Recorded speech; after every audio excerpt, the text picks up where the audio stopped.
que a gente sabe até aqui desse avião, do que ele estava fazendo, das possíveis circunstâncias nas quais essa aeronave se envolveu até esse acidente? Nós estamos falando de um King Air 90. É considerado um avião de extraordinário êxito na aviação executiva e aviação geral. Ele tem um peso máximo de decolagem em torno de 5 toneladas. Para vocês terem uma ideia, um avião comercial de grande uso no Brasil, um Boeing 737, um Airbus, chega a 70 toneladas, para vocês terem uma ideia das diversas relações entre tamanhos de aeronaves. O King Air 90 está aí há mais de meio século. É um avião, portanto, muito bem apreciado, é um avião considerado de fácil e dócil pilotagem, ele tem grande aceitação no Brasil, porque ele é capaz de pousar, de operar em pistas curtas, em pistas mal preparadas, é considerado bem motorizado e ao longo de todos esses anos veio sofrendo muitas e muitas atualizações. Portanto, é uma boa aeronave, nada a dizer em relação a isso. O que ele estava fazendo? Decolou de Goiânia e ele ia para Caratinga. Pra vocês terem uma ideia dessa distância. Ela é em linha reta, em linha de voo, é sempre um pouco mais, mas vocês terem uma ideia, são 826 quilômetros. O alcance desse avião é pelo menos o dobro disso, ou seja, estava perfeitamente dentro da capacidade dele de transportar peso e perfeitamente dentro da performance.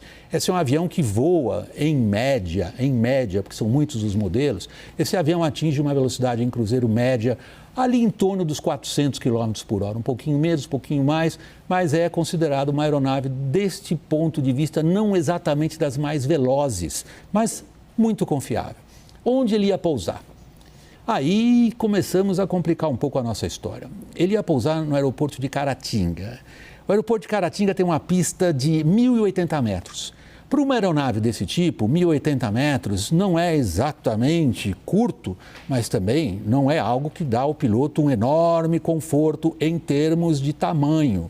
Porque a gente tem que considerar que Caratinga está a 2.000 pés de elevação, em torno de 700 metros, e isso afeta já a performance de qualquer aeronave, sobretudo quando faz calor, mesmo considerando o fato do King 90 ser um turbo-hélice.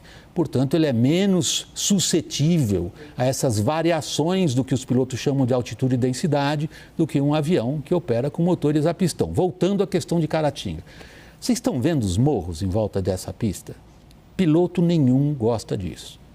Esportivamente falando, é divertido para os pilotos, digamos, toda a série de manobras necessárias para ter um pouso seguro, calculado e estável, levando em consideração a topografia. A topografia de Caratinga não é das mais favoráveis para avião nenhum, mesmo considerando o fato do King 90 aproximar uma velocidade ali em torno de 180 km por hora, o que não é muito veloz em termos de aviação, mas já está ali exigindo do piloto muita atenção. Prosseguimos então. Que distância do aeroporto esse avião se acidentou? Vamos conferir. Isto é fácil, isto é um fato, isto não é interpretação. São pouco mais de 4 quilômetros, 4.000 e poucos metros. Isso aí a gente mede em qualquer desses aplicativos da internet, sabe-se exatamente o local do acidente, sabe-se exatamente o local do aeroporto. Portanto, esta medida é razoavelmente exata. Local do acidente, 4 quilômetros da pista.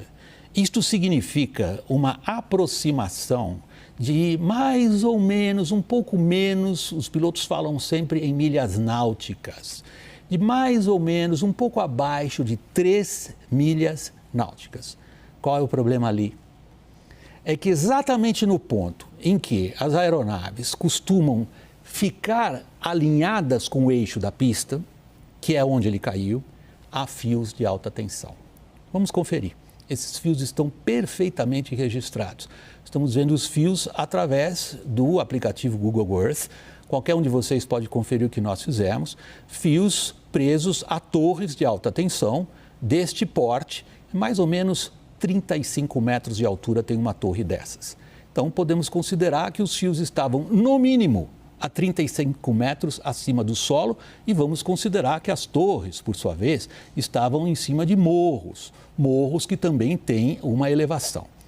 Esse cálculo razoavelmente, digamos, bruto que nós estamos fazendo, Permite, porém, que a gente veja uma outra questão. E aí nós começamos a falar diretamente do acidente. Existe um cálculo na cabeça de todo piloto quando vai pousar por regras de voo visual num aeroporto desconhecido, que é manter uma rampa, como os pilotos dizem, ou seja, um ângulo de descida que lhe permita ter a aeronave perfeitamente controlada em termos de direção para onde ela vai, mas principalmente em termos de quanta altitude ele perde por distância que ele percorre. Vamos voltar para o nosso cálculo. O cálculo é o famoso 1/3, que todo mundo aprende no aeroclube logo no começo. Se falta 1 milha para chegar na pista, eu tenho que estar a 300 pés acima do solo.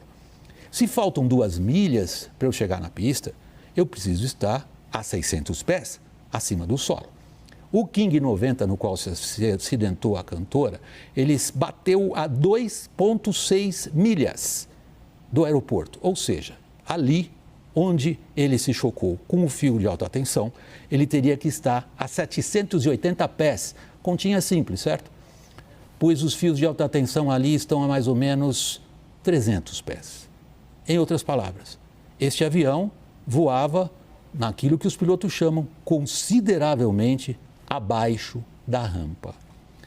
Nós queremos trazer um vídeo para vocês que circula nas redes sociais, tirado da cabine de um outro avião de pequeno porte, um bimotor também, nada a ver com esse King, para vocês terem uma ideia da sensação do piloto nesse momento de aproximação com essa, olhem bem, à esquerda está sentado o comandante, o avião é um Baron, é um avião a pistão, bimotor, muito bem consolidado.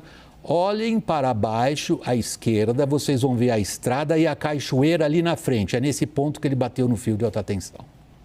Este avião, o Baron, passou, como a gente diz na aviação, alto. O King passou ali baixo, em termos relativos. Olha a cachoeira ali onde o King caiu. A câmera agora vai levar o olho de vocês em direção à pista, que os olhos treinados de um piloto conseguem identificar lá na frente, lá longe no horizonte. É esta a visão que o piloto queria ter. Vamos ver do ângulo invertido agora? Eixo invertido? Como é que é estando na pista e vendo um avião, nesse caso é um King Air, se aproximar? Percebam que esses morros, para quem não é da região, para quem não conhece, dão inevitavelmente um nervosismo muito grande em qualquer piloto. Resumindo, então, o que nós podemos dizer a respeito dos fatos. Nós temos exatamente calculado em que ponto o avião caiu. Nós sabemos que a altura do solo, os fios de alta tensão se encontram e a empresa confirma que o avião atingiu o fio de alta tensão. Nós sabemos pelas regras de 3 simples qual teria sido o ângulo ideal de descida e aí é um fato do qual a gente não pode fugir. Este avião estava em um ângulo de descida pouco mais baixo do que seria o ângulo de descida ideal. Qual a razão do piloto ter escolhido essa aproximação numa rampa mais baixa? Esta é o ponto importante, é um ponto importante para a investigação.